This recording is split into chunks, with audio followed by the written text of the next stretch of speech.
ሰላም ሰላም የአዲስ ላይን ዩቲዩብ ቻናል ቤተሰቦች እንደምንሰነበታችሁ። ዛሬ በአዲስ ቪዲዮ መጥቻለሁ። የዛሬው ቪዲዮአችን የሚያተኩረው ከኢትዮጵያ ወደ ተለያዩ ሀገራት በህጋዊ መንገድ እንዴት መሄድ ይቻላል፣ በተለይ ደግሞ የውጭ ሀገር የስራ ስምሪትን እንዴት ባለ መልኩ ህጋዊ በሆነ መንገድ መፈጸም ይቻላል የሚለው ላይ እናተኩራለን ማለት ነው። በመጀመሪያ እንደተለመደው ይህንን ቻናል ሰብስክራይብ፣ ቪዲዮ ላይክ፣ ሼር በማድረግ እንጀምራለን። በቀጥታ ወደ ጉዳያችን ስንገባ እንግዲህ በኢትዮጵያ ውስጥ በህጋዊ መንገድ ከሀገር መውጣት የሚቻለው በአራት መንገዶች ብቻ ነው ማለት ነው። እነዚህን አራት መንገዶች ምን እንደሆኑ ዘርዝሬ አስረዳችኋለሁ። የመጀመሪያው መንግስትና መንግስት በሚያደርጉት የሁለትዮሽ ግንኙነት መሰረት ነው ማለት ነው። የኢትዮጵያ መንግስት ከሌላ ሀገር መንግስት ጋር በዚህ ዘርፎች ላይ በዚህ ኤሪያ ላይ ይህንን ያክል የሰው ኃይል እንፈልጋለን፣ ስለዚህ በእናንተ በኩል መልምላችሁ ላኩልን በሚል ባይላተራል ሁለቱ ሀገራት በሚስማሙበት ሁኔታ ማለት ነው። በዚህ አሬንጅመንት ውስጥ መንግስት የራሱን የምልመላ ሂደት አጣርቶ ለስራ ቅጥር ፈላጊው ሀገር ይልካል ማለት ነው። ስለዚህ ይሄ የመጀመሪያው መንገድ ነው። ሁለተኛው በኤጀንሲዎች ነው ማለት ነው። ፕራይቬት ኤጀንሲዎች ናቸው እነዚህ በሰራተኛና ማህበራዊ ጉዳይ ሚኒስቴር እውቅና የተሰጣቸው የተመዘገቡ ህጋዊ ፈቃድ ያላቸውና ላይሰንስ የሆኑ ፕራይቬት ላኪ ኤጀንሲዎች ናቸው ማለት ነው። እነሱም እንግዲህ ዝርዝር መስፈርቶችን ማሟላት ይጠበቅባቸዋል። የመጀመሪያው መመዝገብና ፈቃድ ማውጣት ነው። ሁለተኛ በግልጽ የሚሄዱበትን ሀገር ስራ የተፈለገውን የሰው መጠን፣ አድራሻውን፣ የሚከፈለውን የገንዘብ መጠን እንደዚሁም ደግሞ ፕሮሰሱን ለመጨረስ የሚያስፈልገውን ሙሉ ወጪ የያዘ ዝርዝር ማስታወቂያ አውጥቶ በዛ መሰረት መመልመል መቻል አለበት። እሱ ብቻ አይደለም፣ ልክ መንግስት እንደሚያደርገው የቅድመ ስራ ስልጠና አሰልጥኖ ሰርቲፋይ ማድረግ መቻል አለበት ማለት ነው። በዚህ አግባብ ሁለተኞቹ ወይም ደግሞ የግል ኤጀንሲዎች የሚልኩበት መንገድ ነው ማለት ነው። ወደ ሶስተኛው ስንመጣ ደግሞ በግል ነው። እንግዲህ የትኛውም ሀገር ላይ ያለን የውጭ ስራ ራሳችን አነፍንፈን በራሳችን የግል ጥረት በውጭ ሀገር ባለ ድርጅት መቀጠር ከቻልን እሱን በቀጥታ ራሳችን ቅጥር መፈጸም የምንችልበትን መንገድ ነው። የትኛውም ሀገር ላይ ያለን የስራ ማስታወቂያ በራሳችን መንገድ ፈልገን አመልክተን አክሴፕታንስ አግኝተን በዚህ አግባብ ራሳችን ብቁ አድርገን ተቀጣሪ የምንሆንበት መንገድ ነው። ይሄ በኢትዮጵያ የተፈቀደ ነገር ነው። የመጨረሻውና አራተኛው የዓለም አቀፍ ድርጅቶች ቅጥር የሚፈጽሙበት ስርዓት ነው። ለምሳሌ እንደ ዩናይትድ ኔሽን የመሰሉ ትልልቅ ዓለም አቀፍ ድርጅቶች ቅጥር በሚፈጽሙበት ጊዜ እንደዚሁ ምንም አይነት ሌላ መስፈርት ሳያሟላ በህጉ የተቀመጡትን ለምሳሌ የስራ ሁኔታው ለተቀጣሪው በተለይ ለኢትዮጵያዊ ዜጋ ደህንነቱ የተጠበቀ መሆኑ እንደዚህ አይነት ነገሮችን ብቻ ሚኒመም ሪኳየርመንቶችን ህጋዊ ስራ መሆኑን በህጋዊ መንገድ ስለመውጣቱ ውል ስለመያዙ እና በትክክልም ይሄ ሰራተኛ እዛ የተባለው ሌላ ሀገር ውስጥ ሄዶ በደል እንደማይደርስበት እርግጠኛ የሚያደርጉ አንዳንድ ሪኳየርመንቶችን በመጠየቅ ብቻ በዚህ አግባብ የውጭ ሀገር የስራ ስምሪት በራሱ በቀጣሪው በተለይ ዓለም አቀፍ ድርጅቶች ራሳቸው ቀጥረው የሚወስዱበትን ሁኔታ በኢትዮጵያም የተመቻቸ ነው ማለት ነው። ይሄ ኖርማሊ አራተኛው መንገድ የኢትዮጵያውያን ሚሽነሪዎችም ይሰራል ማለት ነው። በውጭ ሀገር ላሉ ሚሽነሪዎች እዚህ ተቀጥረው ለሚሄዱ ሚሽነሪዎች ይሰራል ማለት ነው።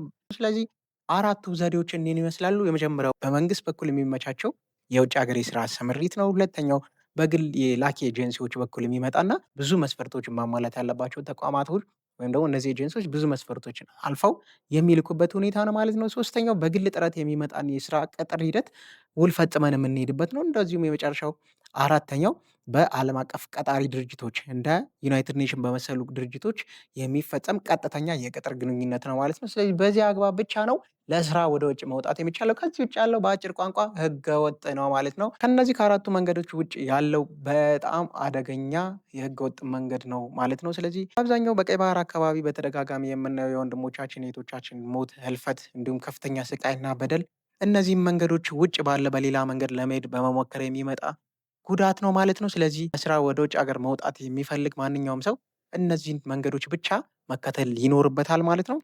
ስለዚህ በዚህ አግባብ በህጋዊ መንገድ ከሀገር ለመውጣት ወይም ደግሞ በውጭ ሀገር ሄዶ በስራ ለመሰማራት የሚያስፈልጉ ቅድመ ሁኔታዎች አሉ ማለት ነው። የመጀመሪያው ማንኛውም ወደ ውጭ ሀገር ለመሄድ የሚፈልግ ሰው እድሜው ሚኒመም 18 ዓመት መሙላት መቻል አለበት። በቂ የሆነ የጤና ምርመራ አድርጎ እንደዚሁም የሜዲካል ሰርቲፊኬት መያዝ የቅድመ ስልጠና ሰርቲፊኬት መያዝ መቻል አለበት ማለት ነው። ይሄ ሌላው የሚያስፈልገው ቅድመ ሁኔታ ነው። እንደዚሁም ደግሞ የስራ ውሉን በሚገባ አንብቦ ተረድቶ የተፈረመበት የስራ ውል ይፈለጋል። እነዚህ ጠቅላላ ሪኳየርመንቶች ናቸው ማለት ነው። ይሄ ብቻ አይደለም፣ የፖሊስ ክሊራንስ ያስፈልጋል። ለምሳሌ ፓስፖርት፣ እንደዚሁም ደግሞ የትምህርት ማረጋገጫችን የትምህርት ሰነዶቻችን ካሉ እነሱን ሰነዱን ብቻ አይደለም አረጋግጠን ቬሪፊኬሽን የሚባል አለ። በጠቅላላ ከታች ከመጀመሪያ ደረጃ ትምህርት ቤታችን ጀምሮ እስከ ትምህርት ሚኒስቴር ከዛም አልፎ እስከ ውጭ ጉዳይ ሚኒስቴር ድረስ የሚረጋገጥበት ሂደት ነው ማለት ነው። ስለዚህ የትምህርት ማረጋገጫችን ዋና ዋና ሰነዶችን እነዚህን ማሟላት ያስፈልጋል። ስለዚህ 18 ዓመት በላይ የሆነ ማንኛውም ሰው መሆን መቻል አለበት። ሙሉ የጤና ምርመራ ያደረገና ለዚህም ማረጋገጫ የሚሆን ሜዲካል ሰርቲፊኬት ያስፈልጋል። የቅድመ ስራ ስልጠና የወሰደና ለዚሁም ማረጋገጫ ሰርቲፊኬት መያዝ ያስፈልጋል። እንደዚሁም ደግሞ የስራ ውል በጣም ያስፈልጋል ማለት ነው። የተጻፈ የስራ ውል በቃል ምናምን ተነጋግሮ በስልክ ተደጋግሎ ምናምን የሚባል ነገር የለም።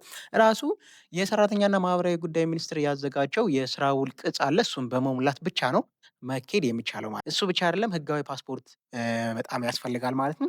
ከነዚህ በተጨማሪ እንግዲህ የፖሊስ ክሊራንስ ያስፈልጋል። በመጨረሻም ደግሞ እነዚህን ወሳኝ ዶክመንቶችን ካሳካን በኋላ ዋናውና የመጨረሻው ቪዛ ነው ማለት ነው። ስለዚህ የቪዛ ሰነዳችን ካገኘን ነው ወደ ውጭ መውጣት የሚቻለው ለስራ ማለት ነው። ስለዚህ እነዚህን ሁሉ ሰነዶች አሟልተን ስንገኝና በዚህ መመዘኛ በዚህ ህጋዊ መንገድ ስንሄድ ብቻ ነው ወደ ውጭ ሀገር ለስራ መውጣት የምንችለው ማለት ነው። ይህንን ማድረግና ህጋዊ መንገዱን ብቻ ተከትሎ መሄድ የሚያስገኙት በጣም በርካታ ጠቀሜታዎች አሉ።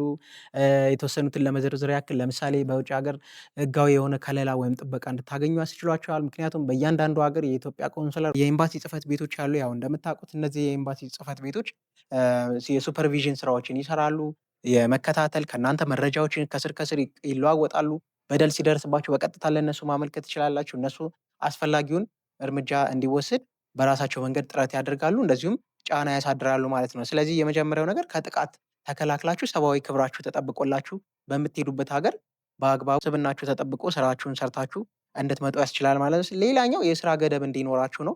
ኦፍኮርስ በአብዛኛው የውጭ ሀገራት ላይ የሰዓት ገደቦች አሉ። ግን በሌላቸው ጊዜ ልክ እንደዚህ ያሉ ዓለም አቀፍ የሰራተኞች ኮንቬንሽን በሚያስቀምጠው መልኩ በእሱ አግባብ መብታችሁ በትክክል ተጠብቆ በቂ የሆነ እረፍት ማግኘታችሁን የስራ ሰዓታችሁ የተገደበ መሆኑን እንዲረጋገጥላችሁ ያስችላችኋል ማለት ነው። እሱ ብቻ አይደለም፣ የመመለስ መብት ለምሳሌ በተለያየ መንገድ ወደ ኢትዮጵያ መመለስ ብትፈልጉ የተለየ ውስብስብ ሂደት ውስጥ ሳትገቡ በቀላሉ ወደ ሀገራችሁ መመለስ የምትችሉበትን ሁኔታ እንደዚሁም ኤምባሲው ወይም ቆንስላ ጽሕፈት ቤቱ ያመቻቻል።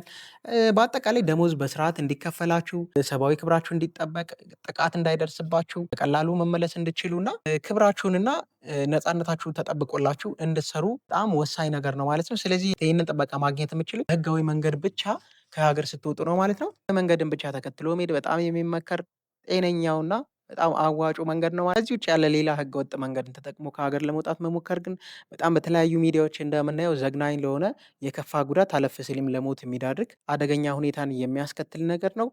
ይህን ቪዲዮ ከወደዳችሁ ቻናሉን ሰብስክራይብ፣ ቪዲዮ ላይክ፣ ሼር በማድረግ ተወዳጁ።